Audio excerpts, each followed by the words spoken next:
Hello, guys, and welcome to today's Los Blancos podcast. Today, we will be talking about the Cristiano Ronaldo situation, as well as the Real Madrid players on international duty at the World Cup and their chances of winning the World Cup. So, without further ado, let's get into today's Los Blancos podcast.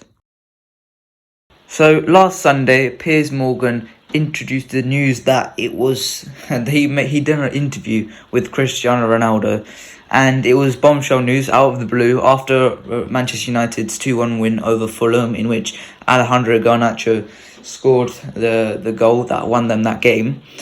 But it was huge news. I mean, I didn't expect it. I don't think anyone in the world expected it. No one knew about it, and this wasn't about like Romelu Lukaku's one last year, where there were rumblings that Lukaku had done an interview. We just didn't know. We did not know at all that Ronaldo had done this interview with Piers Morgan. And before we talk about the interview, I mean, there's one winner in this interview, and that is Mr. Piers Morgan himself. I mean, to get an interview with Ronaldo at this stage, he's going to make a lot of money out of this. But in terms of the interview itself, I mean, what did you think of when you first heard the news that Cristiano Ronaldo was doing an interview with Piers Morgan in such circumstances? You know, shortly after the disputes with Ten Hag, and seemingly like he was out, on his way out, and just before the World Cup. What did you think of this? It was like a bit unnecessary in my opinion. That was my first opinion. I felt that he didn't have to. I felt that there were certain things that he didn't need to say. I think my opinion have shifted a bit. Well, I understand it from a different point of view now that I've seen his interview. Beginning to understand some of the things that maybe when he was a bit frustrated, and that's understandable. Of course, I think that still he should have go about the situation maybe a bit differently. But I began to understand a bit more. But my initial reaction was a bit of disappointment because I thought it wasn't needed. I assumed that he should have been more respectful to Manchester United. But my opinion, like I said, has shifted a bit ever since this. Yeah, and the timing was not right, in my opinion. I think, to be totally honest, to do this just before the World Cup, to release it just before the World Cup, that is, it's probably not the greatest of ideas. And now you can see the implications of this with the English media following Ronaldo around and his teammates in the Portugal camp. It's an unnecessary distraction that they want. You saw Bruno Fernandes getting interrogated.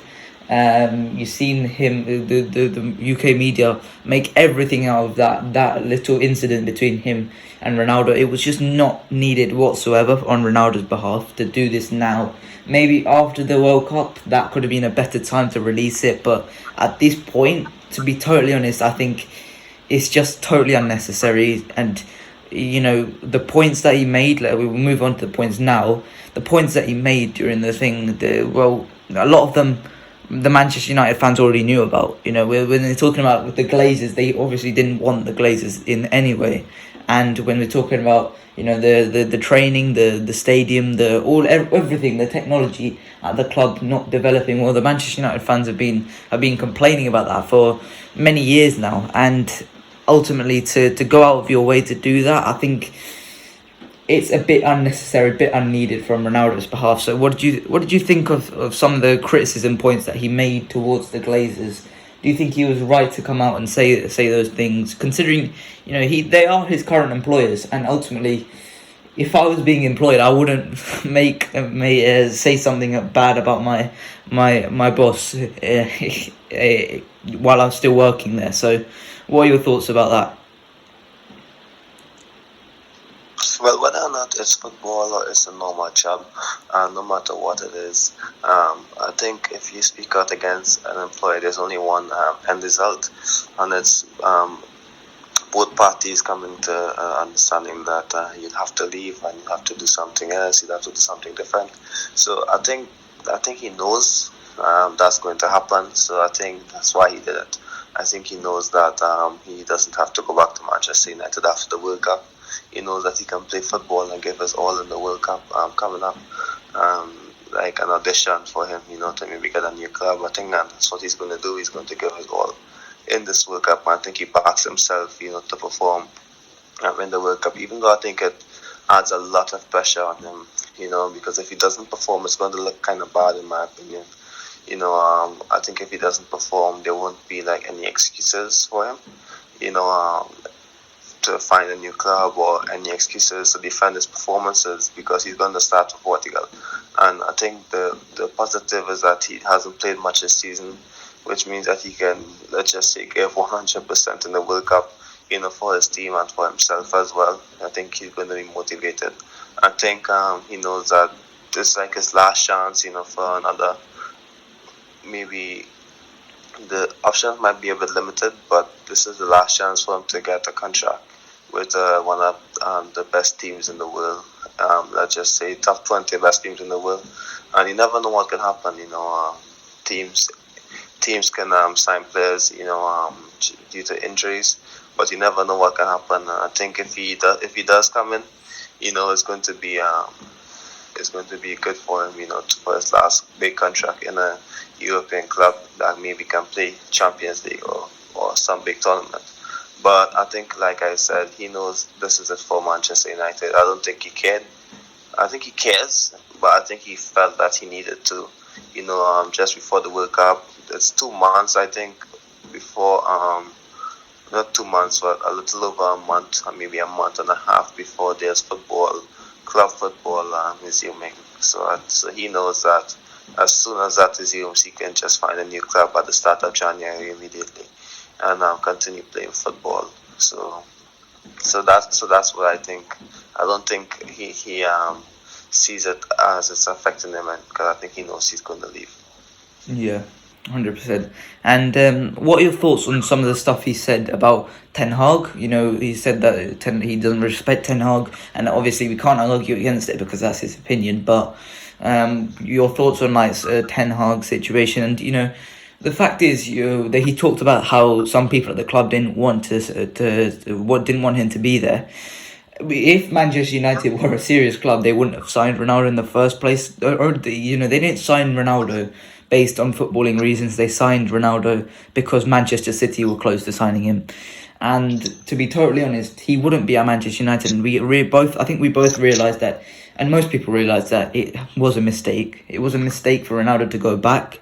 You should never, in my opinion, go back to the good times, because I think it can only end badly, and as you can see now, it can only end badly at this point. I don't want Ronaldo at Real Madrid anymore, because I think the same thing will happen. It will only end badly for both parties, and I think in that case, it's 100% true that I think Ronaldo shouldn't have gone back to Manchester United. But to make the point about Ten Hag, at this point it's probably not something you should say, and I know that if there's one person in this world, you could say Ronaldo and Messi are probably the only two people in the world that could probably say that and not get their heads absolutely wanted to be chopped off by the fans. But ultimately, it's not the right time to say anything like this.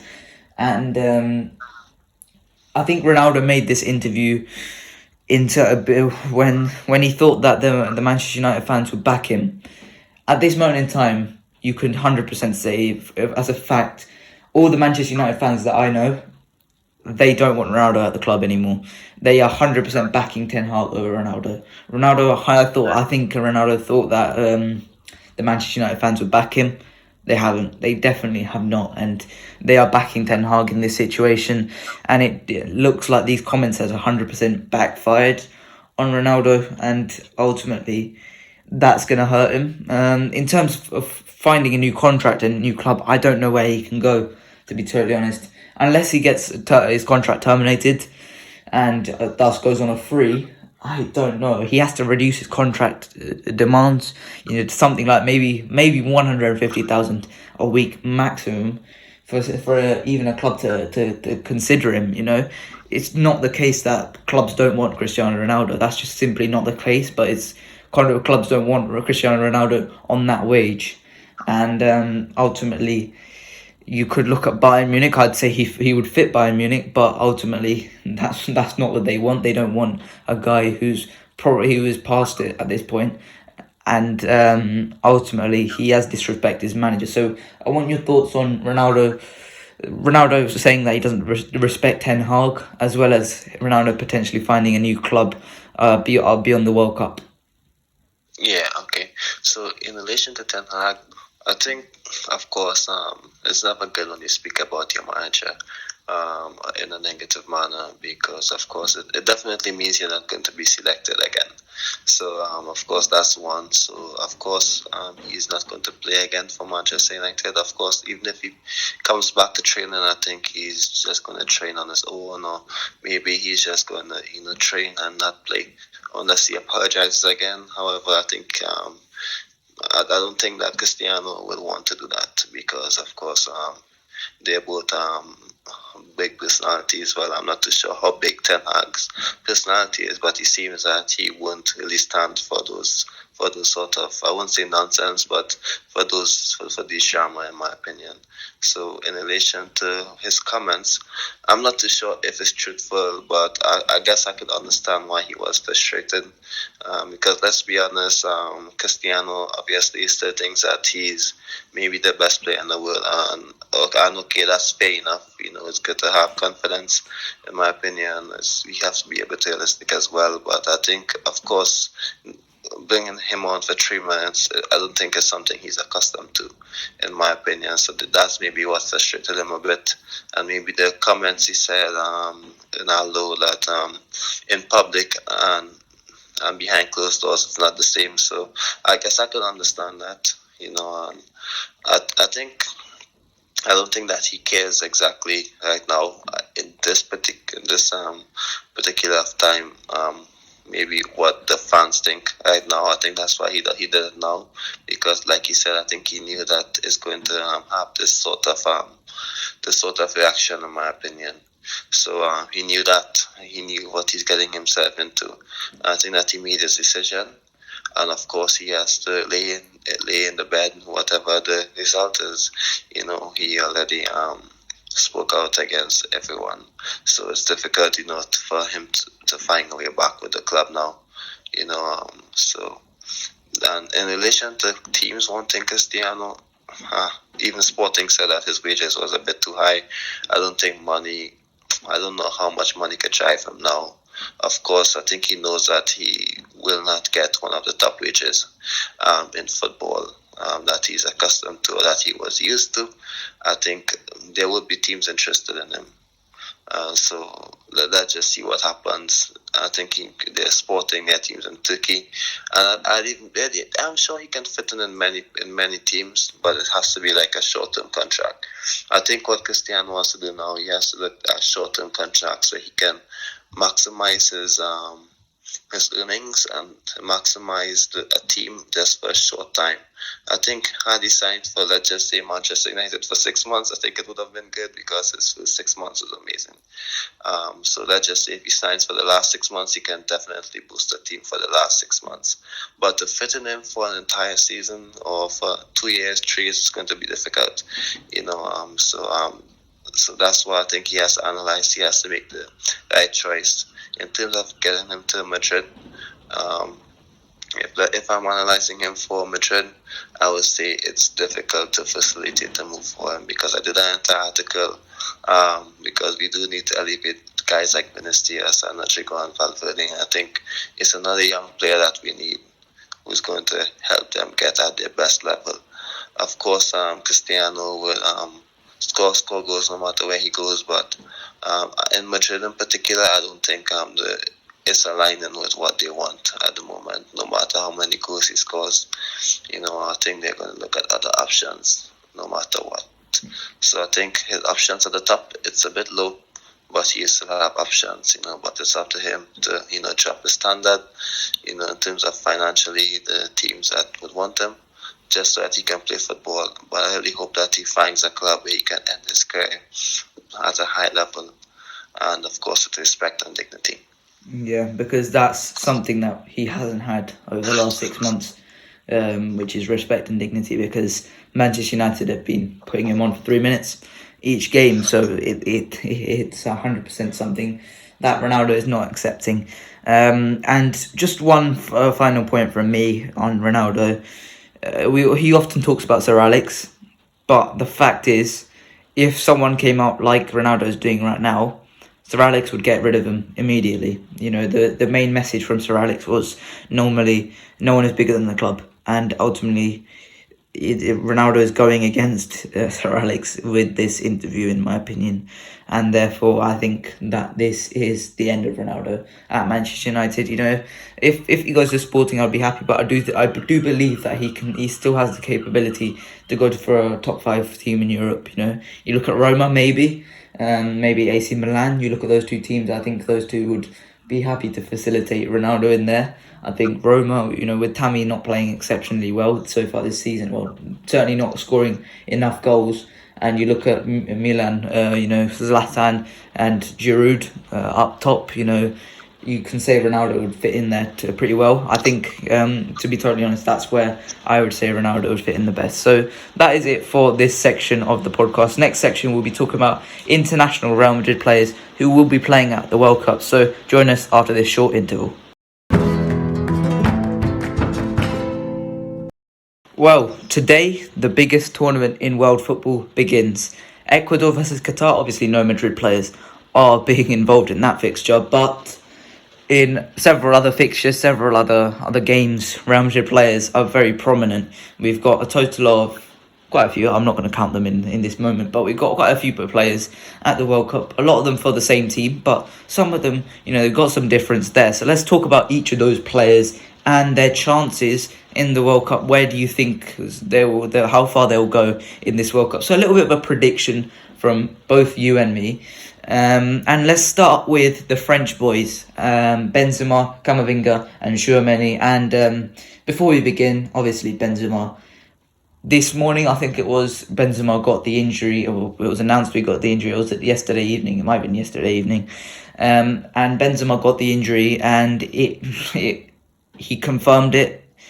Benzema is out for the World Cup, and it's such a shame.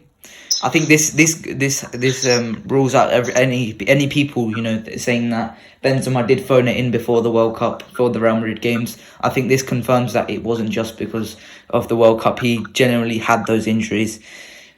It's such a shame because he's such a fantastic footballer, and I really didn't want to see this happen to him. He doesn't deserve it. He deserves to play at this World Cup, especially after the year he's had, which was so good.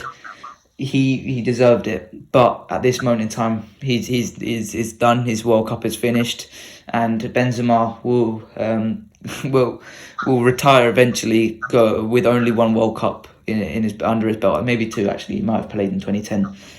And it's such a shame because I think they could have done with him. I think they would have been fantastic for it. Mbappe and Benzema at top for them would have been excellent. But now France are missing both Nkunku and Benzema in attack, and in midfield they're missing both Pogba and Kante. And although we're going to talk about Camavinga and Tchouaméni being fantastic players, they are no Pogba and Kante. In terms of Kante, for me that's the biggest miss in this French national team. You can't replace Kante.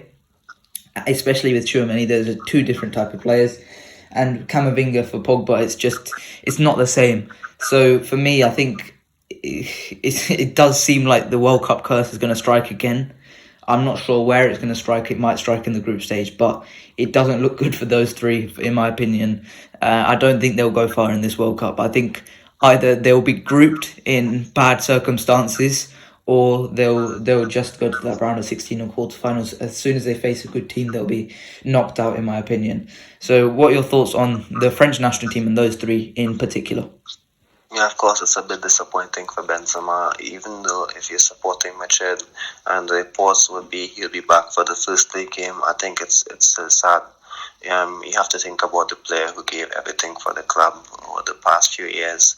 When he wasn't with the national team, he gave everything to Madrid. Of course, he scored goals. He gave us everything, played through injuries. So it's sad. You have to look at the player who deserved to go to a World Cup. His final World Cup. Of course, he's not going to play. So it's sad for him. Even though he would be fresh. for Madrid, and he won't put himself in danger, of missing more matches than he would have in the latter stages of the season. But I'm still sad for him. Disappointed that it has come to this. What a professional player who deserved an opportunity to end 2022 on a high again after the season he had on last season. So sad for him. It's a blow for the national team because I think one of the main reasons that Deschamps got Benzema back into the squad was because, of course, teams as they evolve, he know that Benzema could have taken his World Cup team from 2018 to another level. I think he knew that with Benzema being back, the team's going to be much better. I think he maybe think it's a bit difficult to win with the same team because elevation and constant improvement is key in football. So I think he is losing his X factor, in my opinion. I think they still have Giroud. I'm not too sure if that's what you said, but I'm hearing a lot of French journalists saying that Olivier Giroud. So I'm not too sure if that's the best pronunciation. I think he's going to do well. I would like to see him become the top scorer in this tournament for the national team. He's a player I like a lot. Had he not been scoring so many goals for Milan, I think, and not be a sure starter, I think he'd have been a good backup for Benzema at Madrid, in my opinion. Despite their defenses in the past, but never mind them. Let's go to Camavinga. Let me go to Camavinga and Tchouaméni, and because I think that the French national team isn't in their best possible position, I'm a bit concerned for Camavinga and Tchouaméni because I don't want, their performances, especially they're going to replace Kante and Pogba. I don't think Camavinga is going to start. But I hope that the media doesn't turn on these young players. They do have big shoes to fill. It's going to be a difficult tournament. They are not at their best. I think they've only kept one clean sheet in the last 8 games, or maybe 3 wins in the last 10 games or something like that. But it's not a good statistic. It's under 50% ratio in terms of their win percentage in the last few matches. So it's a bit disappointing. They're not heading into the best of form. So I hope that the team clicks. Hope that they do well. It's going to be difficult for Camavinga to get minutes. I hope he does. I think he's going to mostly start from the bench, which is what he's accustomed to anyway, and maybe having an impact off the bench. And Tchouaméni will start. He's a starter for the French national team. So let's see how good he does. He's accustomed. Deschamps likes him. I think he trusts Tchouaméni more than Camavinga, of course. So Tchouaméni will start. I think it's going to be Tchouaméni, Rabiot, and Griezmann. And Camavinga would be the impact sub. And as good as Guendouzi is a player I like a lot as well, and Vertu, I think if you're looking at the bench to turn a game, I think Camavinga can definitely do so. It's up to Deschamps not to give him the trust, in my opinion, which he hasn't given him this year, to perform. Of course, selecting him is a big nod in the head that yes, I trust you to make an impact. Because Deschamps is straightforward, and he would have left him at home if he didn't trust him. But in terms of playing him in his best position and giving him the opportunity to shine, I think now is the opportunity for Deschamps to do so. Yeah, 100%. Next up, we're going to move on to the Spanish boys, and we're talking about Asensio and Carvajal. Asensio and Carvajal. Now, if you watched my prediction video yesterday, which came out yesterday, so go check it out. And I put a shock result for Spain, which is that they would be grouped here at the World Cup, and one of the reasons I gave was that the attack wouldn't score enough goals and the defense would leak too many.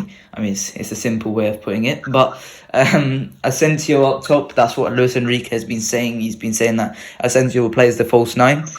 I don't think Asensio has got enough goals in him to carry that Spain squad, because you look at the players they have in attack, they've got some good players, but all in all, you don't have that one clinical player. You got the guys who will accommodate a clinical guy, but you don't have the clinical guy up top.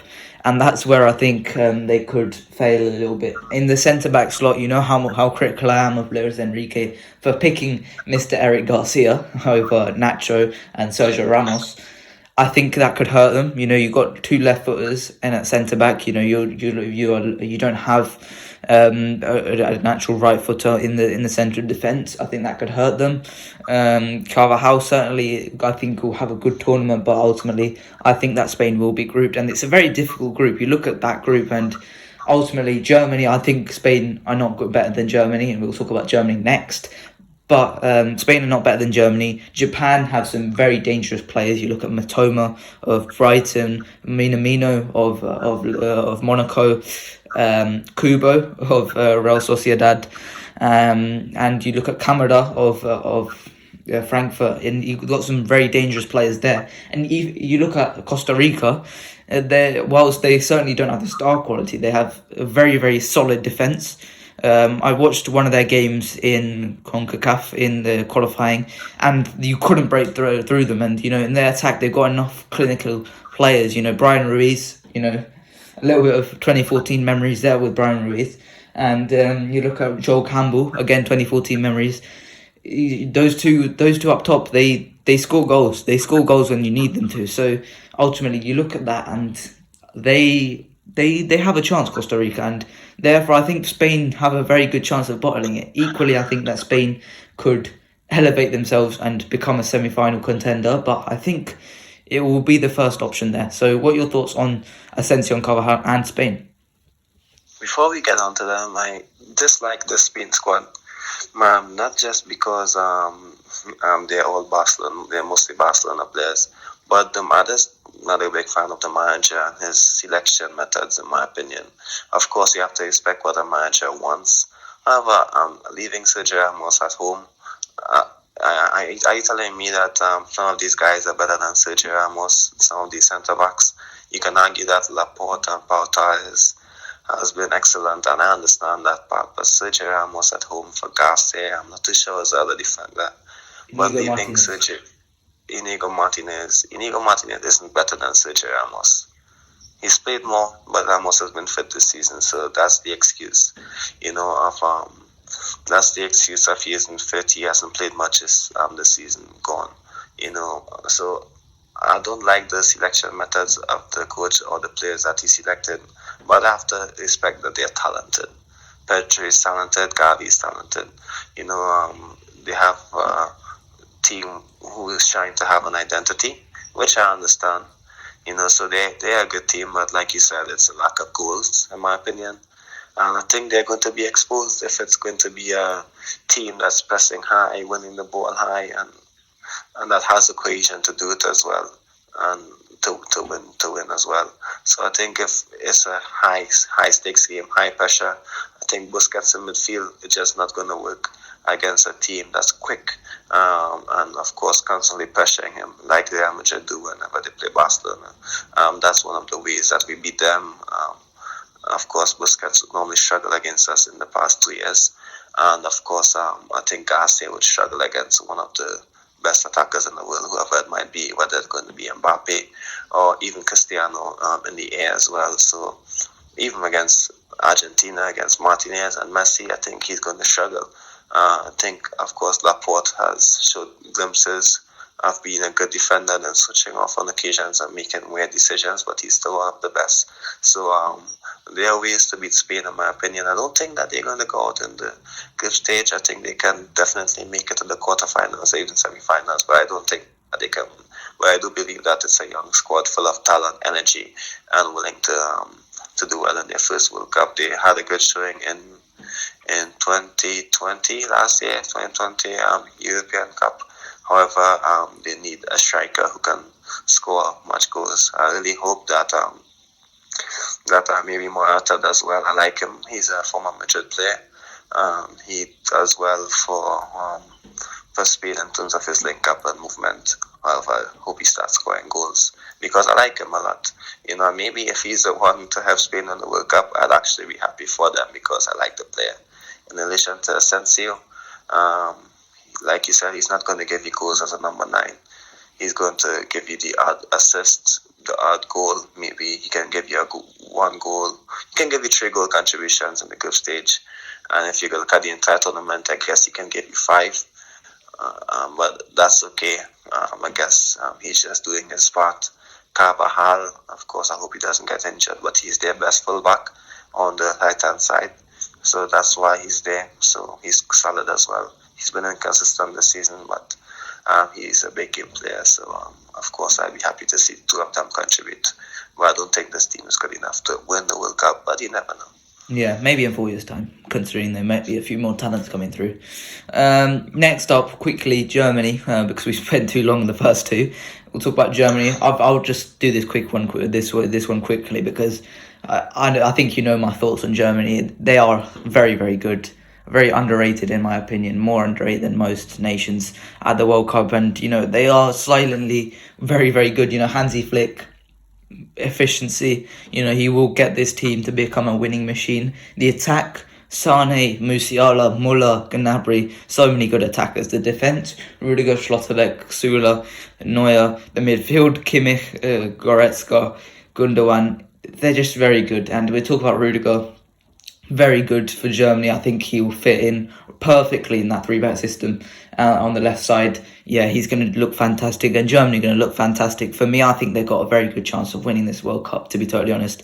And I know a lot of people don't think they do, but whenever I watch Germany, I think they're quite good. Apart from that England game, I don't know what happened there, but considering it's against England. But yeah, all in all, I think Germany are very good. What are your thoughts on Germany and Rudiger? I would just take it to the guy because you gave an analysis on Germany in relation to the guy. I think he barely played as much as he played last year for Madrid, which I think is a good thing for him, ironically, because he can go to the World Cup fresh. I don't think he minded that because he knew that he could have managed his minutes to go to the World Cup. But I think if he has an amazing World Cup, when he come back, he has to start, in my opinion. So that's all I'm saying. If he's one of the best defenders in the World Cup, he has to come back and start, in my opinion. That's just it. Yeah. Next up, Belgium. And always the golden generation. But if you take a step back and look at Belgium from the outside, forgetting that this is the golden generation of Belgium, and look at the players' reputations, it's a decent squad. You look at it, Goalkeeper, Thibaut is one of the best. 4 years ago, we signed Thibaut off the back of a fantastic World Cup.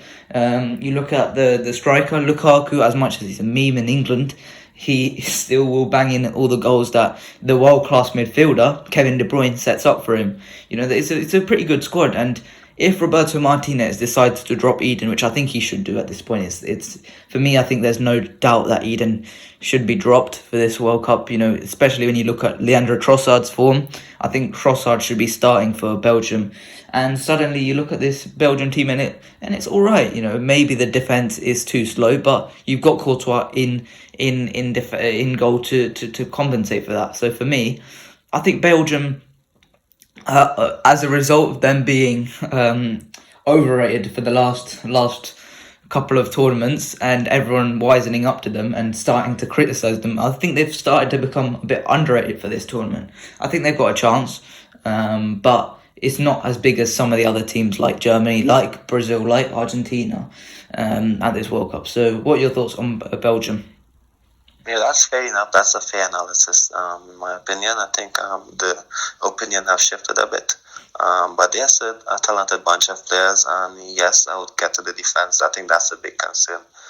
The defense, of course, is that I'm not too sure if it's still Vertonghen and Alderweireld who's starting in midfield, in the centre back, in the three-man back line. But I know that the full backs isn't what we expect, except for Castagne. But I think that, they have a good solid team, to make, let's just say, quarterfinals, semi-finals. I don't think they're good enough to win due to that defense, of course. But I think they can do okay. I think Lukaku is good. Kevin is good. And, of course, Trossard has been doing well for Brighton, scoring in big games, making big, important contributions. So that's one. That's a big plus and positive. So I think the coach has to make the best decision. Of course, he would love and expect Eden Hazard. It's clear from what he says in the media that he does, and he wants Hazard to have an important contribution. But even Hazard's loyal supporters will know that starting Hazard, there'll be better options, and Hazard could be like an impact substitution. Maybe just link things together for the final 20 minutes. So I think that Hazard has to accept that if he wants his team, to have the best possible chances of winning. I'm sure he can start the odd game, like maybe 2 or 3 matches, but I don't think that he should be a starter if it compromises what the team can do offensively and physically. Yeah. Next up, also in that group, Luka Modric's Croatia. And Croatia have been a very, very solid team, I would say, and very, very efficient team. They get the job done often. And you look at their starting 11, you look at players such as Modric, you look at Kramaric, Perisic, Kovacic, a lot of itches, and it looks like a very, very good team on paper in the starting 11. You look at the centre back duo, Gvardiol and Lovren, or Vida, or the young talent Sutalo from Dinamo Zagreb. They've got some very, very good players in and around this Croatia squad. And you look at Modric; he's going to take a more goal scoring part in this Croatian team. I think they are very underrated. I think they could go far in this World Cup. I think if they get a good draw, they could see themselves making it into the semis, making it into the final possibly, depending on how the luck of the draw goes. So I think Croatia have got a good chance at getting far in this World Cup, in my opinion. So what are your thoughts on Modric and Croatia? Yeah, I think they can do well. Of course, it's difficult to expect them to perform like they did maybe in 2018. However, I think it's still a good side. Some of the players are a bit younger. Of course, there's this defender from Southampton who I think that they should have get into the squad. I'm not too sure his name. Yeah, he's young and he's playing at a high level. Of course, I think maybe over Vida, I guess, but however, the coach would have a specific set of players who would help them in terms of being in the squad for a long period of time with success. So I understand that, but I don't think that they can, of course, do what they did in 2018. I really hope that Modric, can have another good tournament. I hope he isn't too tired when he comes back to matches, of course, like in 2018, because it's going to be a difficult season physically for him. So I hope that he does well, and I hope that, of course, we can definitely manage his minutes when he comes back to ensure that he's at his best. Yeah, 100%. And next, Brazil. And let's not do a preview for Brazil, because there's quite a lot of those on YouTube everywhere, so you can find those for yourself. But in terms of the players, Militao's probably going to play right back for Brazil and form a back three, almost like. And I think he'll do a great job there. Rodrigo is going to come off the bench for Brazil, and I think he'll do very well there. And Vini is going to play on the left when Neymar is going to be playing through the middle. I think that is going to be so exciting to watch Brazil. I think Brazil are my favourites to win the World Cup, in my opinion. I'm really excited to watch Brazil.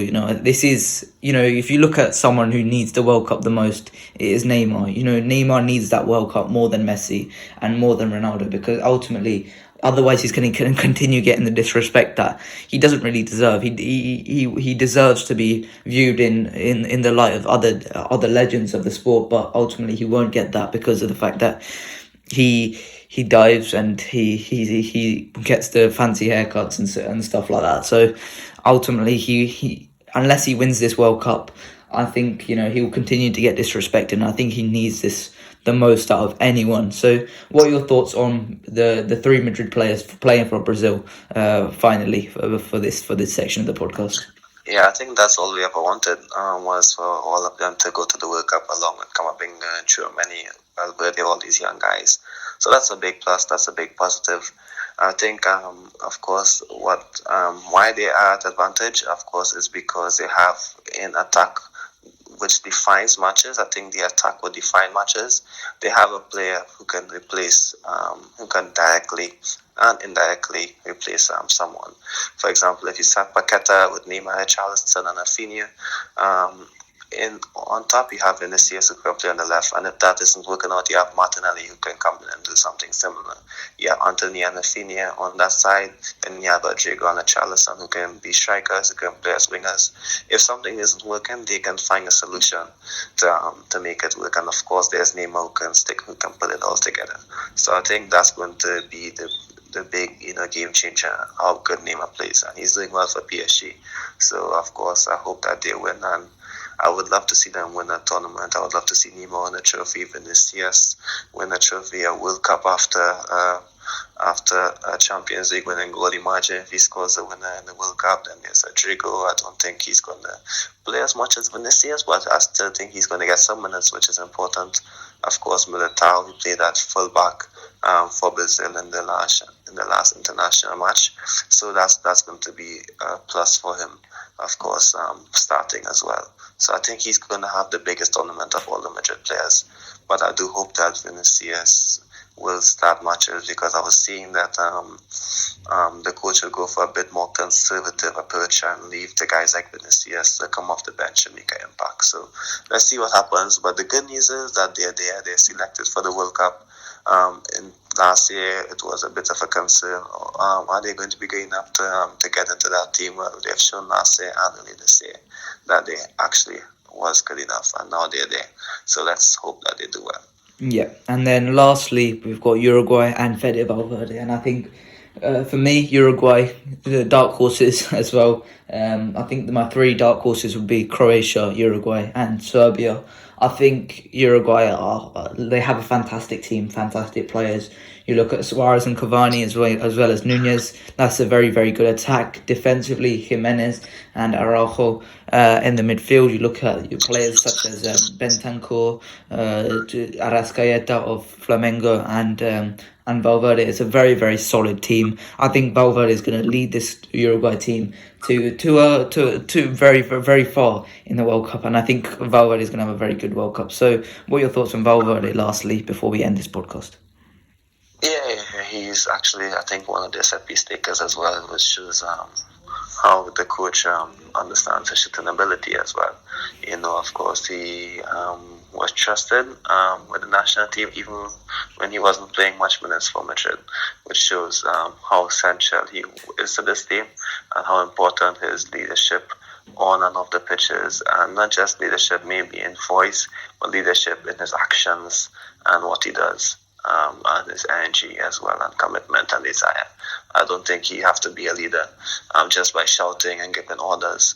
It's of course about how you manage yourself, how your mentality is, the actions that you take on and off the pitch, and that's why he's a leader for me, and he's going to be important. And let me just make a bold prediction. I think he's going to help this team come first in Group H, and Portugal will be second, in my opinion. So let's see. Yeah, you can see my predictions on my video yesterday. Go check that out. But that is it for today's Los Blancos podcast. I hope you guys enjoyed. Please like and subscribe, and I'll see you guys later. Bye-bye.